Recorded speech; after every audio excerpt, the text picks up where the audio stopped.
Bonjour à tous, soyez les bienvenus sur le plateau de 9h50 le matin. Ça fait un petit moment qu'on ne s'était pas vu.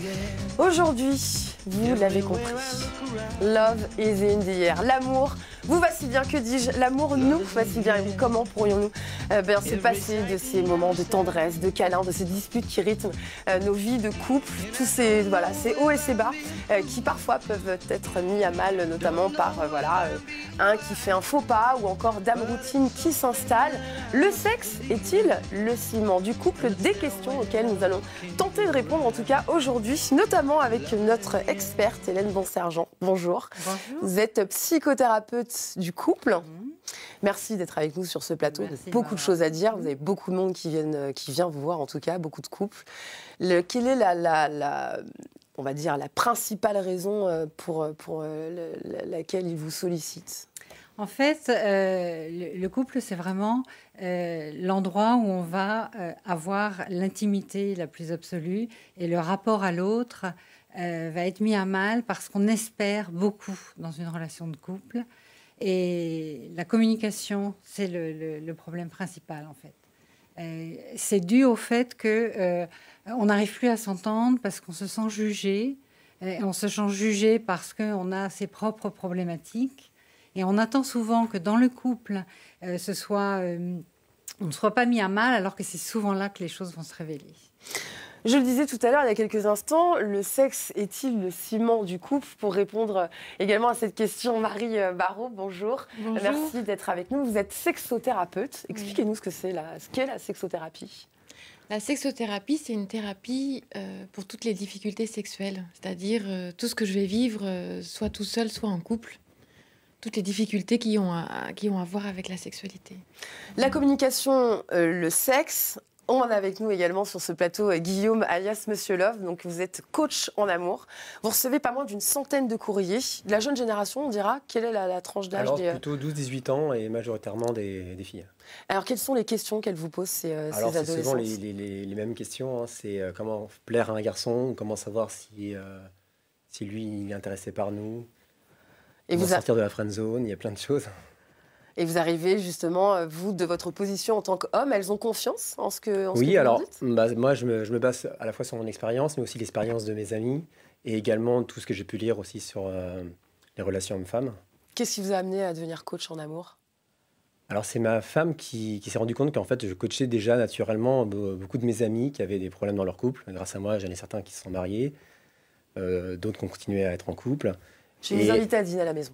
Et du coup, elle s'est dit, pourquoi tu ne ferais pas des vidéos sur YouTube où tu donnes des conseils sur l'amour? Parce que moi, là-bas, je suis comédien et je cherchais justement un concept. Et je me suis dit, tiens, ça peut être une bonne idée. Donc, j'ai fait juste un petit teaser, j'ai posé une question et là, j'ai reçu 500 réponses. Donc, tout de suite, je me suis dit, et j'ai commencé à faire des vidéos de conseils sur l'amour. Donc, comme je suis comédien, j'ai justement mis un personnage, un Monsieur Love, une papillon, oui, c'est tout ce qu'on ça. voit, ouais. Petit côté romantico-kitsch. Et je mets aussi des petits sketchs et des chansons dans mes concerts. Elles sont malgré tout touchées par ce côté kitsch? Ouais. Bah oui, elles trouvent ça drôle, justement. En fait. Oui. Parce que ça peut c'est un peu l'autodérision et ça leur permet de peut-être mieux comprendre. Voilà, de dédramatiser le côté je suis seul, je galère, c'est pas évident. Du coup, un peu, je dédramatise. Ouais. Avec nous sur ce plateau, nous avons également Emmanuel Melero. Bonjour Emmanuel, vous avez 40 ans. Je le dis parce que 40 ans, de toute façon, vous ne faites pas votre âge. Et surtout, vous êtes en couple depuis 25 ans. Ouais. C'est pas rien, c'est juste... pour moi, c'est extraordinaire. Comment ça a commencé? Comment vous êtes rencontrés? Quel âge aviez-vous? Bon, sans doute, mais... 15 ans, Donc c'est votre premier amour? Ouais, mon premier, mon dernier.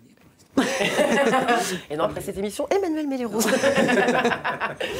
Donc vous êtes rencontrés, c'est votre premier amour. Comment on passe... Alors on en parle souvent, cette histoire des 7 ans.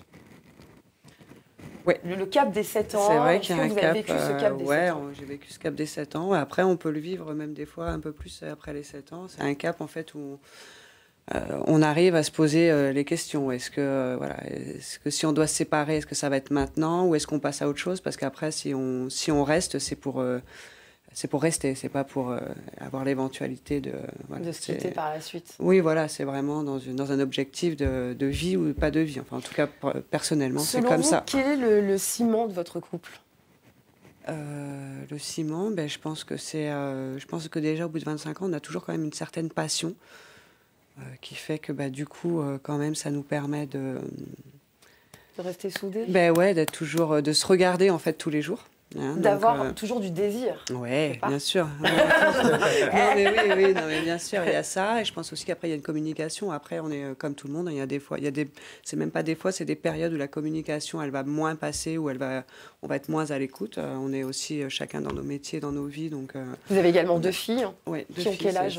6 et 12. À un moment donné, ça soude le couple et puis ça peut oui, ça peut aussi l'éloigner. Souvent avec l'éducation, quand on n'est pas des fois d'accord sur. Et alors, comment vous faites justement pour vous mettre d'accord et faire en sorte que ça si on n'est pas d'accord, on essaye de voir ça après, ensemble. Hein, et après, on évite par contre de se contredire devant les enfants, déjà pour se mettre mal l'un ou l'autre, parce que c'est pas. Et puis aussi vis-à-vis des enfants, on peut pas montrer, il faut montrer qu'on est sur la même direction, unis, et pas il y en a un qui va là et l'autre qui va. Comment on fait pour passionner l'autre après 25 ans? Est-ce que on va rentrer dans le vif du sujet? Est-ce qu'on va porter encore de la lingerie? Est-ce que surtout il faut aller... Oui, surtout, je pense. Vraiment, c'est le mot surtout convient bien, je pense, pour 25 ans. Non, mais après, évidemment, il y a l'amour qui est toujours là et tout ça, mais c'est vrai qu'après, entretenir, il y a tout ce qui est à côté, donc les envies de l'un ou de l'autre. Oui, après, je pense, oui, toujours faire en sorte qu'on se regarde d'abord. Qu'est-ce que vous faites contre la routine, du coup? Parce que 25 ans, j'imagine qu'elle a Alors, dû il y a quand même pas une mal de fois certaine votre routine, hein, le travail, les enfants, malheureusement, le rythme de vie qu'on s'impose pour être... c'est comme ça. Donc après, oui, après, on essaye de se trouver les week-ends, vendredi soir, samedi soir, des petits apéros, des petites choses qu'on fait qu'à deux, et donc, des moments où c'est vraiment à deux, quoi. Il n'y a pas 4, pas 3, c'est 2. Hélène, vous en pensez quoi? Il faut absolument que le couple arrive à dissocier sa condition de couple de parents. Oui, et puis je pense surtout, les enfants, c'est encore un autre sujet que le couple même, mais je pense qu'il faut vraiment ne pas considérer que la relation est acquise. C'est vraiment fondamental de toujours se dire qu'à n'importe quel moment, l'autre est libre de ne pas être bien, de partir, que soi aussi, on est libre de dire mais ça ne me convient pas, et de savoir qu'on est vraiment à la fois un couple, mais on est 2 personnes complètement autonomes. Il ne faut pas s'oublier soi-même, en fait. Oui, voilà, tout à fait, mais que ça, tous les jours, ça se travaille. C'est une construction, un couple. Et effectivement, on va passer par des tas d'étapes, les 7 ans, et puis ça va continuer. On va se retrouver confronté à plein de choses différentes, la maladie, la vieillesse, il y aura plein de choses au cours d'une vie. 40 ans commence la vieillesse. Je parle des changements du corps qui peuvent... plus même qu'à 20 ans, hein, même si 40 ans, c'est pas vieux, mais il y a quand même des changements. Et puis le stress au travail fait qu'on va pouvoir... Avez-vous déjà eu envie de partir, Emmanuel? Est-ce que ça a déjà failli... C'est difficile de répondre. Non, c'est vrai, mais... Alors oui, non, c'est pas très difficile, parce qu'en fait, c'est pas envie de partir, c'est se poser la question de, ou pas, à des moments où, oui, ça n'allait pas, où tu te sens incomprise, on n'est pas sur la même longueur d'onde, parce qu'il y a des périodes où c'est comme ça aussi, hein, sur 25 ans, on peut pas toujours être... C'est pas possible, Vous connaissez depuis 25 ans, vous êtes mariés depuis combien de temps? On est mariés depuis 8 ans. On s'est mariés en 2010 et on est ensemble depuis 25 ans. Pourquoi avez-vous décidé de vous marier? Est-ce que ça a changé? Qu'est-ce que ça a mis du ciment? Alors en fait, ça n'a pas changé énormément de choses. C'était pour moi déjà, passer devant l'église, c'était quelque chose qui était propre à moi. Et à ma mère également. Après, ça a changé, c'était aussi surtout pour le fait que ma fille et mon mari avaient le même nom et moi pas. Donc déjà, ça me gênait. Et donc, ça a permis de consolider la famille, là, pour le coup. Oui, voilà, on s'est consolidé. Après, ça n'a pas changé énormément de choses. Enfin, dans le couple en lui-même, pas énormément. On a toujours été quand même un couple plutôt soudé, plutôt en général. Après, alors, on parlait du fait que le sexe est important. Marie, vous n'allez pas nous contredire. Quelles sont les raisons principales? Quels sont les problèmes que les couples rencontrent généralement à ce niveau-là? Qu'est-ce qu'ils rencontrent comme problème? En fait, ce qui vient très souvent chez les femmes, c'est un manque de désir ou un manque de plaisir. Voilà. Il y a 2 femmes sur 3 qui vivent une difficulté dans leur désir. 2 femmes sur 3, c'est énorme. Oui, c'est énorme. Il y a certains hommes qui commencent à avoir des problèmes dans leur désir aussi. Et puis après, c'est parfois un déséquilibre. Ça veut dire que madame a beaucoup de désir et monsieur pas du tout, ou l'inverse. Ce déséquilibre est-il provoqué par un manque de communication dans le couple? Pas Alors, il y a spécialement. plein de raisons possibles. Le désir, c'est vraiment une histoire assez complexe, hein. Et à la fois, c'est super parce que, du coup, ça nous laisse plein de pistes d'exploration pour aller le trouver. Et en même temps, quand on est démuni et qu'on ne sait pas comment le chercher, on a parfois besoin d'aide. Voilà, c'est pour ça que les gens viennent me voir. Alors, vous proposez des sexothérapies, Oui. vous proposez plusieurs séances. Combien de séances sont-ils en tout cas nécessaires pour aller mieux, pour raviver la flamme, pour avoir du désir? Très souvent, ça tourne autour de 4-5 séances. Après, ça dépend beaucoup des personnes. Il y en a qui viennent pour un problème très ponctuel, je veux dire une difficulté dans ma sexualité, un homme qui vit, je sais pas moi, un trouble de l'érection. Oui. Ça peut mettre un peu de temps et ça peut aussi se régler en très peu de temps parce que d'apprendre comment je fonctionne, d'apprendre comment les choses se passent et puis que finalement, je suis pas complètement en dehors d'une normalité, c'est rassurant et du coup, je sors de la pression et du coup, tout de suite, ça va mieux à la maison. Vous proposez un programme d'accompagnement sur la sexualité Oui, féminine en oui, ligne. oui, tout à fait. C'est grâce au site Félix Santé qui héberge ce parcours. En fait, j'anime des groupes de parole à Nantes et à Clisson, donc là où je travaille, et j'avais vraiment à cœur de diffuser l'information. Il me semble que être une femme, ça c'est comme ça qu'il s'appelle ce parcours. Être une femme, c'est quelque chose qui ne s'invente pas, hein. Autrefois, et quand je dis autrefois, c'était avant la Révolution française, hein, on avait l'information et le sujet était pas tabou et donc beaucoup plus fluide. Et donc, comme on avait des mots, eh bien, on pouvait beaucoup plus aisément habiter qui on était, c'est-à-dire incarner, enfin être un petit peu comme au volant de sa voiture. On sait bien en psychothérapie que parfois, juste mettre un mot sur une situation... Ah, vous Permet êtes- de la décanter. Exactement. Ah, vous êtes en colère là. Ah, je vous sens... D'un coup, ça apaise en fait. Parce que, ah oui, c'est ça que je ressens. Eh bien, pour la sexualité, on a aussi besoin d'avoir des mots. Et du coup, ça me rassure. Et aussi sur notre féminité, on a besoin d'avoir des mots. Déjà sur notre corps, parce que moi, souvent, j'arrive avec mon bassin en 3D, en 3 dimensions, Oui. et je demande aux femmes, alors, racontez-moi un peu comment c'est chez vous, à l'intérieur. Je sais pas. Comment est-ce que je peux être bien dans mon corps si là, c'est le no man's land? C'est ce que vous. Quelles sont vos réactions par rapport à ce que Marie Barrault, Je crois pardon. qu'en fait, on est dans une société où on n'a pas appris à jouer avec son corps. Et je dis souvent aux gens par rapport à la sexualité, votre corps, c'est comme un instrument de musique. Il faut le découvrir, il faut jouer avec, il faut Je apprendre. suis tout à fait d'accord avec vous. Et il faut s'exercer. Et au début, on va faire des fausses notes. Ça va pas être tout de suite magnifique. Mais plus on va apprendre, plus ça va être délicieux et plus on va prendre du plaisir. Et Il y a on une va volonté. devenir virtuose. Mais il faut vraiment écouter son corps et écouter le corps de l'autre. C'est-à-dire il faut pouvoir mettre des mots sur ce que je ressens, prendre le temps pour chacun d'écouter. Bon, quand je te caresse comme ça, qu'est-ce que tu ressens? Vraiment, et inventer plein de choses. C'est ce que vous faites, Emmanuel, oui. Ouais. Mais pas depuis si longtemps que ça. Depuis combien de temps? Depuis environ 2 ou 3 ans, pas plus. Quel a été le déclic? Le déclic, ça a été une période où il y avait presque plus rien, enfin plus grand chose comparé à ce que ça a pu être, ce que c'est devenu. Et il y a un moment où c'est un peu le mince. Où va-t-on? Oui, voilà. Pour reprendre Hélène, voilà, c'est un peu ça. Et donc, il y a un moment, si on s'y met pas face et si on n'en parle pas, c'est aussi la communication. Qui fait que. Mais voilà, si on n'en arrive pas là, je pense qu'il y a un moment où ça peut pas. Donc, on en est arrivé là, on en a discuté, on a communiqué au sujet et on est arrivés tous les deux à la même conclusion qu'il faut.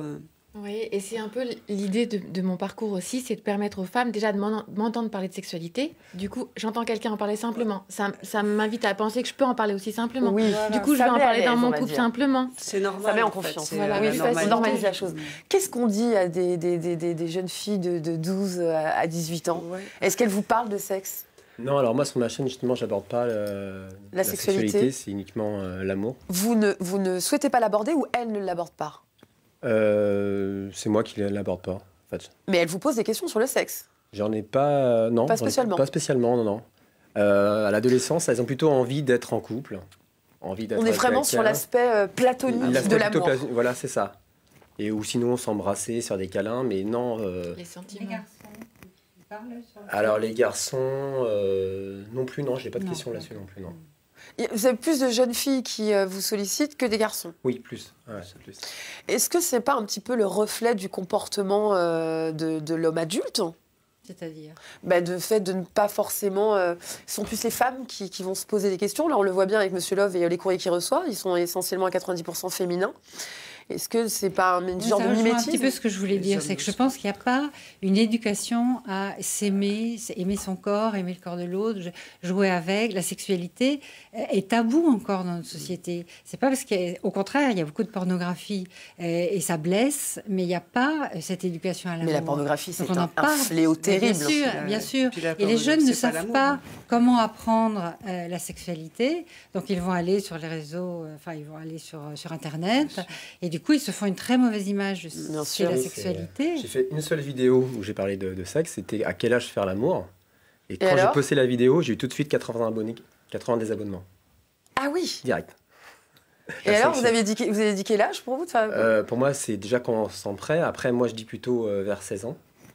Je trouve qu'avant, on ne se connaît pas assez déjà. Je rappelle que la loi, d'ailleurs, a été votée. Et c'est à partir de 15 ans, l'âge légal maintenant. Et surtout le faire avec quelqu'un qu'on connaît bien. Souvent, je disais, les garçons, eux, ils veulent coucher, point, en fait. Peu importe la fille. Alors que les filles, elles ont plus envie de rencontrer la bonne personne, même si ça va pas durer 10 ans tout de suite. Oui. Mais au moins, à chaque fois, elles cherchent toujours des vraies histoires. Alors que les garçons, non, c'est juste, j'ai une fille, point. C'est plutôt ça, quoi. Je pense qu'on est encore dans un moment où les hommes, les garçons s'imaginent que c'est eux qui doivent faire... et que du coup, ils ont une peur de l'échec. Et donc, s'ils veulent faire, je me trompe peut-être. Non, pas du tout. Au contraire, ils sont très... vous avez raison, ils sont très timides. Hein. Moi, je vois, ils n'osent pas s'aborder.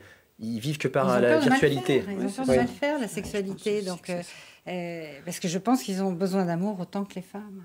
Et les femmes, souvent, elles attendent de l'homme qu'il fasse pour elles. Oui. Et il me semble que, alors un peu moins peut-être aujourd'hui, mais on est marqué un peu par notre culture. Par la société. Oui, voilà, c'est ça. On est quand même dans une société qui est enclin, justement, avec la pornographie, etc., qui, selon moi... on a beaucoup de progrès à faire. On croit qu'on est libéré, mais pas du tout. Les couples qui viennent vous voir, justement, est-ce qu'ils vous parlent de ça? Est-ce que ce sont des couples qui sont consommateurs, par exemple, de pornographie ou pas spécialement? est abordée, mais c'est pas le sujet principal. Donc le sujet principal, ça va être vraiment... on n'arrive plus, alors qu'on a envie d'être bien ensemble, on n'y arrive plus. On s'aime encore, mais on n'arrive plus à être ensemble. Souvent, ou alors des fois, il y en a un des deux qui a déjà... Mais plus souvent, ils ont envie tous les deux. D'ailleurs, s'ils viennent tous les deux, c'est quand même un acte fort. Déjà, oui. Ils ont envie d'y arriver, mais ça redémarre sans arrêt, la compréhension. Parfois, forcément, il y en a un qui dérape. Il y a des couples qui viennent vous voir pour ces raisons-là, il y en a un qui a pardonné, mais finalement qui n'y arrive pas. Mais il y a des raisons au fait que vous ayez envie d'avoir une relation ailleurs. C'est que vous n'êtes pas satisfait du tout dans votre relation, pour des raisons qui peuvent être très variées, et que vous n'avez pas pu en parler, ou que si vous en avez parlé, vous n'avez pas été entendu. Donc c'est vraiment de la communication, quoi. Mais ça, est-ce que c'est pas sociétal? Moi, j'ai tendance à dire que un espèce de carcan sociétal ou religieux, peu importe, où le couple... moi, je pense aux polyamoureux, par exemple. Pourquoi on aurait la possibilité d'aimer, d'avoir plusieurs amis, on a la possibilité, la capacité d'aimer plusieurs amis, on aime plusieurs membres de nos familles. En revanche, cet amour-là doit être exclusif. Pourquoi doit-il l'être? Ne sommes-nous pas tous capables d'aimer? Les polyamoureux y arrivent très bien. Contrôler, en fait, les gens. Qu'est-ce qui est pour contrôler les gens? Pour l'État, puisse contrôler plus facilement les gens. Comme ça, ce sont des familles, donc on les contrôle plus facilement. C'est à l'époque de Josias, au VIe siècle, avant Jésus-Christ, où il n'arrivait plus à gérer son peuple. Et du coup, il a dit, on va créer des familles. Qu'est-ce que vous en pensez, Hélène? Non, moi, je m'en doutais. Je la voyais glousser. Manuel non plus. Manuel n'est pas d'accord du tout. Non, je pense qu'effectivement, on peut avoir envie d'autre chose. On peut avoir envie de sortir d'un couple. Mais on a bien vu avec mai 68, où il y a eu la libération sexuelle et où il y a eu cette envie de se dire, finalement, on peut s'aimer avec nos corps. Et c'est devenu un peu n'importe quoi. C'est-à-dire qu'il n'y avait plus vraiment d'amour derrière. Il y avait une liberté des corps. Mais c'était pas relié. C'est-à-dire l'amour où vraiment le corps, on s'en sert, comme je disais tout à l'heure, on se sert de cet instrument pour dire je t'aime avec le corps. C'est-à-dire, quand les caresses deviennent des mots d'amour, Et ça, c'est ce que tout le monde cherche et que tellement peu de Mais il y a gens le corps, mais il y a les ont du mal sentiments. à atteindre. Quand on aime quelqu'un, on aime une personne, on peut avoir un feeling pour une autre personne. Ça, c'est possible. Ce qui va nous empêcher de développer des sentiments, n'est-ce pas justement ce carcan sociétal? Si vous avez une relation avec quelqu'un d'autre, souvent on a l'impression, moi je suis persuadée que quand on va vers quelqu'un d'autre, c'est qu'il y a quelque chose qui est blessant dans la relation qu'on a et qu'on cherche, ce que disait Albert Jacquat, à être beau dans le regard de l'autre. Je suis tout à fait d'accord. Et donc il faut plus travailler là-dessus parce que vous essayez une autre relation, vous avez l'impression que ça y est, là cette fois-ci ça va être formidable. Et puis si le temps fait son œuvre, c'est pareil, il n'y a plus de saveur et vous vous retrouvez confronté à vos problèmes. C'est-à-dire, ce qui a posé problème dans le couple va être le même problème dans le couple d'après. C'est-à-dire que, vous voyez, il faut vraiment arriver Sauf à si ce couple est dans cet accord, sauf si les deux protagonistes sont dans la même, sont sur la même fréquence. Eh bien, moi, ce que je constate dans mon cabinet, en tout cas, c'est que souvent, ça donne des situations très compliquées. Et au début, monsieur ou madame est d'accord, et puis finalement, elle se rend compte, ou il se rend compte que je gère pas, je développe une jalousie énorme, je deviens complètement stressée, je cherche à contrôler. Ça donne des situations terribles. Vous venez de le dire, je développe une jalousie énorme. Mais ça, à un moment donné, c'est parce qu'on est habitué à ce que le couple soit exclusif. Non, vous ne pensez pas? Moi, je tape du poing. J'ai envie de vous faire sortir de... Vraiment. Non, je pense Moi, que je quand crois tu dis comme couple vous. exclusif, c'est l'amour, c'est l'amour. Ça veut dire que tu partages pas, tu peux pas Mais l'amour, c'est partager le ton partage. Pour moi, partenaire. le sens de Le l'amour... partage dans un couple. Parce que déjà, Eh oui, voilà. pour le polyamour, en fait, déjà, ce sera pas le même. Tu n'auras pas le même amour pour une personne et pour une autre. Inéluctablement, puisque ces deux personnes sont différentes. Oui. Donc, Voilà. de toute Il y en a un, façon, ça sera si les on sentiments, accepte- et l'autre, ça pourra juste peut-être sexuel. Mais rarement, les deux auront les sentiments pour les deux. Enfin, Bah, moi, les dans ma sentiments vie, ça peuvent m'est pas jamais être- arrivé. C'est-à-dire Oui. que quand j'étais vraiment amoureux D'une femme, une femme, bah, Il en y a fait, personne d'autre. voilà, On je voit regarde, personne d'autre. je regarde, mais je veux dire qu'il ne se passe rien, en fait. Il y a... Je sais pas. C'est normal. vous avez eu ces cas-là parfois ou pas du tout? C'est-à-dire le cas. De polyamour ou de personnes Non. qui ont envie d'aller en dehors de... Non, que des gens aient effectivement eu des relations extra-conjugales, oui. Mais je vous dis, il y a toujours une raison. Il y a peut-être un besoin de trouver sa liberté quand en fait on s'est soi-même mis un peu en prison dans le couple parce qu'on a voulu plaire à l'autre, se faire aimer justement de l'autre. On a fait beaucoup de concessions, on s'est renié soi-même et à un moment donné, on se sent complètement enfermé. On n'ose pas dire les choses. On va essayer de trouver sa liberté en faisant ça. Alors, qu'est-ce que Oui. vous donneriez justement comme conseil? Forcément, il y a beaucoup de couples qui nous regardent et qui vont dire « Tiens, tu vois, je te l'avais dit !» Qu'est-ce que vous auriez envie de leur dire à ces couples qui, voilà, des couples qui battent de l'aile et qui s'aiment pourtant? Oui, il faut pouvoir parler, mais surtout travailler sur sa propre histoire, parce qu'on rapporte toujours dans le couple, et de façon réciproque, ce qui nous pose problème dans la relation. Et dans la relation de couple, c'est ce qu'il y a de plus intime, de plus fort. Mais on va retrouver ces mêmes problématiques avec les gens en général. Et ça s'est construit très tôt dans l'enfance. Et c'est ce qu'on va travailler, notamment avec le MDR, enfin, si certains ont entendu Oui, parler. on en a parlé dans Sur cette l'émission pensée déjà. négative sur soi, ça peut être je compte pas, je n'ai pas de valeur, je suis nul. Et tout d'un coup, l'autre Dans vous une dit pensée quelque chose et positive. paf, ça part. Et on n'a plus accès avec l'intellect sur notre réaction. Et on va être en système de défense, en système de protection Bien du sûr. moi. Et du coup, l'autre va aussi réagir avec sa propre histoire. Et on ne peut plus s'entendre. Donc on va travailler sur cette capacité empathique, comprendre le monde de l'autre, même si on ressent des choses différentes. Et il faut que ce soit réciproque, toujours. Est-ce que vous pensez qu'on peut pardonner, nous sommes capables de pardonner un écart? Est-ce qu'on peut vraiment passer... On voit souvent des couples, voilà, il y en a un qui est parti voir ailleurs, et puis l'autre, par amour, décide de lui pardonner, mais in fine, ça marche pas trop, et puis Je ça pense dure... qu'on ne peut pas pardonner quand justement on n'a pas travaillé sur sa propre histoire et qu'on n'a pas réussi à ne plus être touché du tout par cette peur de ne pas compter, de ne pas être important.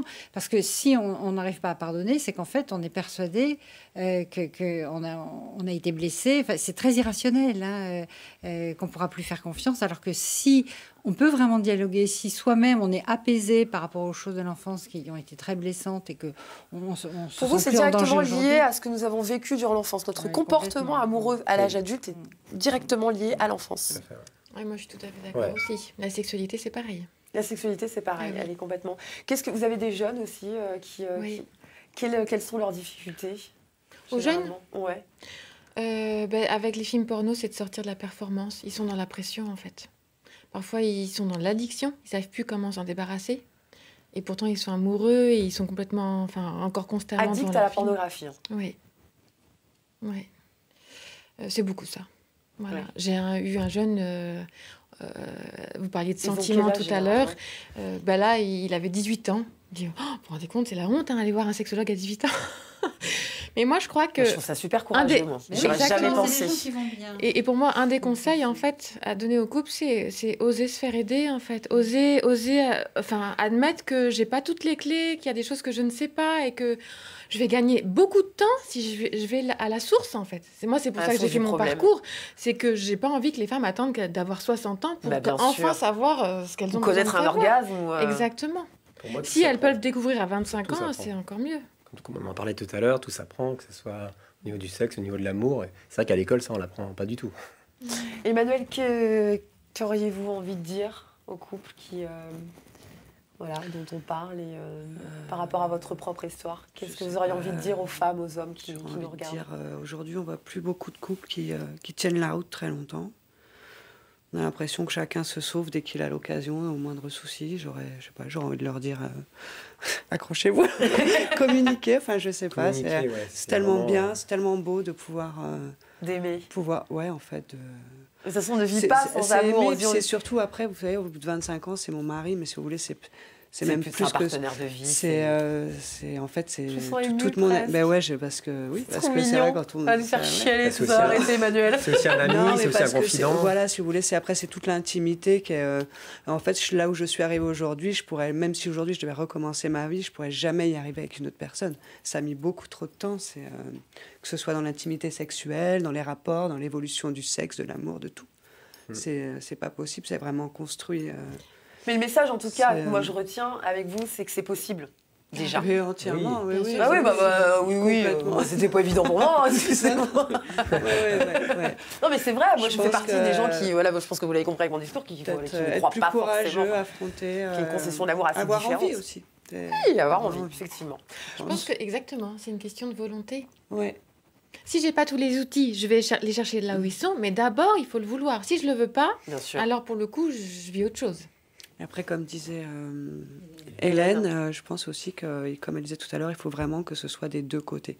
C'est-à-dire qu'il n'y en ait Oui, pas oui, la réciprocité, si c'est pas vraiment du réciproque couple, pour moi. d'un côté, ça ne pourra pas fonctionner. Moi, j'ai la chance d'avoir trouvé une personne chez qui c'est du tac au tac en général. Des fois, ça peut mettre du temps, mais bon, pour l'instant, on y arrive. Que ça dure en tout cas. Merci beaucoup, Ouais, Emmanuel Mellero, d'être merci, venu merci à nous vous. partager votre amour et votre belle histoire qui Merci. donne vraiment envie.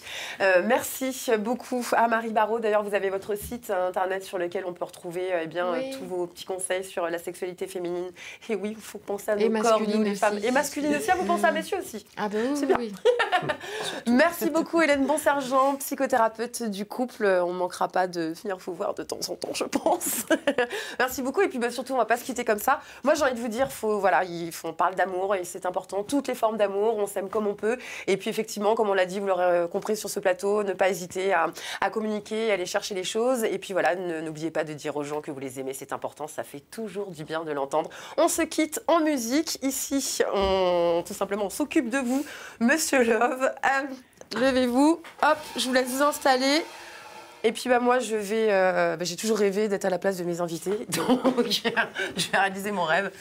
Et puis on se retrouve une prochaine. Merci beaucoup. Alors, c'est une chanson que j'ai composée pour la Journée internationale des femmes. Du 8 mars. Voilà, qui Donc, s'appelle Les femmes.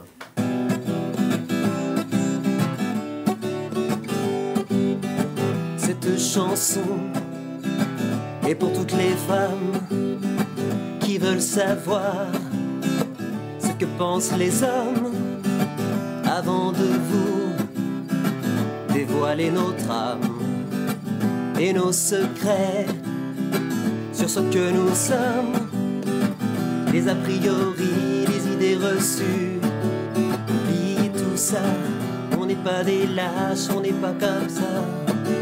On pense pas qu'à ça, on a besoin d'amour comme vous. On a les mêmes envies que vous.